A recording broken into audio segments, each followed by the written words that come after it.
Welcome back to the Melting Pot. Today we're on episode 4. Actually, to let you in on a little secret, it was intended to all be episode 3, but Dave and I went on for a little bit longer than I think our marketing colleagues expected. So we're going to gap that out into a couple of episodes and not make you suffer through all of it in one episode. So once again, I'm joined by Dave Fisher, my colleague from sales. You want to say hi, Dave? Hey. So Nimbus for us is kind of, it's a really important journey because of a lot of the stuff going on in the Microsoft space. So as we all know, Microsoft shared with us a couple of years ago some news that the thing that we've been working with in Skype for Business for quite a few years was gonna go away. I think maybe you'd say it a little bit stronger than that, right? How did that decision path go? Because obviously, there's many different ways that we could have approached the new world with Teams and how to serve our customers there. Could we talk maybe a little bit about what Nimbus represents in that way? Yeah. It's funny. I still remember when Philip Beck, our CEO, came and we had a sales meeting in Hamburg actually. Okay. And we're sitting in Chris's, one of the sales reps, garden, had a really good time, and then Philip actually said, by the way, Skype for Business is dead.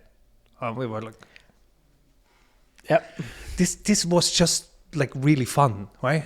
We came to a point with Lux, our contact center solution, where it's like it was really the best one. Right? Yeah, I absolutely loved it. I love to sell it because it really represented what we wanted to do in the contact center space with a native integration. Yeah, right? And then we always wanted to do like a deep integration and a native integration and like be the ones who do it right. And then suddenly Teams comes around. yeah, right.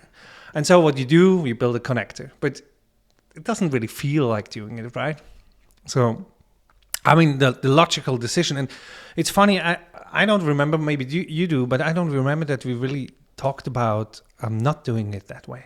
Like not doing it like starting from scratch and just doing it really the native way, or now it's called extended, right? Yeah, I think it speaks to the way that we approach all these things. Mm-hmm. And you can see that in the legacy of those old products is, we do it a certain way, and that certain way is the right way, at least the way that we see it. And that is, if you're going to use Skype for Business back then, or if you're going to use Teams today, then your users should feel like they're using that product. And that's always been a consistent thread throughout. And just trying to maybe take the way that it was done before and somehow extend it or bolt it into Teams, isn't necessarily the way that we ever really wanted to approach that. You're absolutely right. I think actually not long after I joined Luware was roughly when that conversation was going on. And I remember even back then, the whole Nimbus discussion and what was coming next was really exciting and coming up, and it was a complete rethink. What I think is really interesting is what the market did, right? So we had our happy path, didn't we? Which was, we're going to do this right. We're going to do it native. We're going to do it day one in that true way. But the market had different ideas, didn't it? I mean, everybody does what they need to do, right? Yeah. So I mean, obviously we did it as well, right? So we built connected to our old solution or legacy solution or Skype for Business solution or however you want to call it, and we did it because we needed to do it as well. You needed to be quick, so I understand that. I don't blame anyone, but I'm glad we started from scratch, right? And also, like, you have new UIs, you have new ideas. You take all the experience of 10 years and you just start all over again. And if you start all over again, you need to rebuild lots of it anyway. Yeah. Then you might as well do it like you think it's right. After all this time, and I believe more in the product now than I ever did. Right? It's going there and realizing, oh shit, we need to do all of. Yeah, you need to beep this. We need to do this all over again, right? We need to start from scratch again, and it's so exhausting, right? But it's exciting as well, right? It's exciting That's as well, and especially now. Now I kind of love it, yeah. Yeah, I think what's interesting about that. So we can't avoid the fact that we did do Stratus, right? And I think it's an interesting discussion point about we were able to re-engineer Stratus to the point where we were successfully launching contact centers, full featured contact centers with teams. Why didn't we stop there? Why didn't we just say, hey, we've got this 10-year-old code base which is mature, it's feature rich, it's proven in the market, and now we've just managed to go and prove it in the team space. Yeah. Do you see us to do a connector solution for the next 10 years and tell everybody that this is the greatest thing ever? No, hell no. Hell no. No, but I'm glad for Stratus, right? For us, sometimes we moved on too quickly, right? Yeah. Because Stratus was just gaining some momentum actually in that way, right? And it works. It's delivering a quality service on Teams for so many of our customers, and actually by now it is a good solution, as good that it's probably going to be difficult to get some customers away to Nimbus at one point, as right? Well, yeah. Because it does what it needs to do, and with the Look solution or the Stratus connected solution, we are able to solve so many things, right? Yeah. For me, I hear the term feature parity quite often, particularly when we talk to existing Stratus or on-premises customers. When's Nimbus going to be feature parity with Lux? But for me, the reason I hate feature parity as a conversation is because you're anchoring your way of thinking about features in the way that it was done before.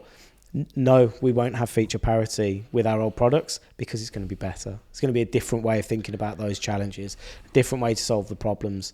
And so I think we're going to leapfrog, and you can already see that if you do a direct comparison on features between Team Manager on premises and Nimbus Advanced Routing in Teams, we've already leapfrogged it. Forget about feature parity. You've got real-time dashboards. You've got connectors with CRM systems through Power Automate, all of these things that are completely different ways of thinking about it, that the feature parity discussion is not even worth having. And it still looks way simpler, right?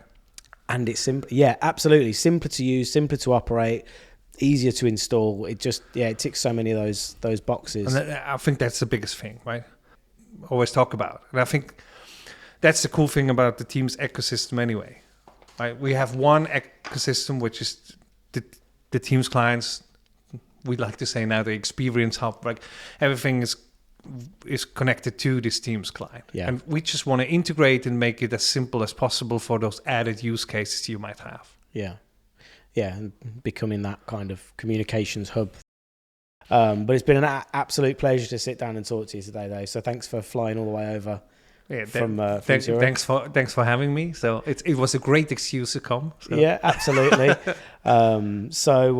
Basically, we're really excited about Nimbus Contact Center now being ready to go and be out in the real world and solve some of your use cases where you do need a bit more than advanced or enterprise routings, where you need that kind of skill-based routing, you need a bit of after-call work time, and there's a whole heap of exciting stuff that's coming in the pipe, and we're really passionate about getting that in front of you as soon as we can, so you'll see that steady growth in the feature set. So once again, thank you for watching the melting pot. We look forward to talking to you again soon, and if you've got any questions about anything we've spoken about today, you can always find more information at luware.com, where I'm sure you can get in contact with Dave or one of his colleagues.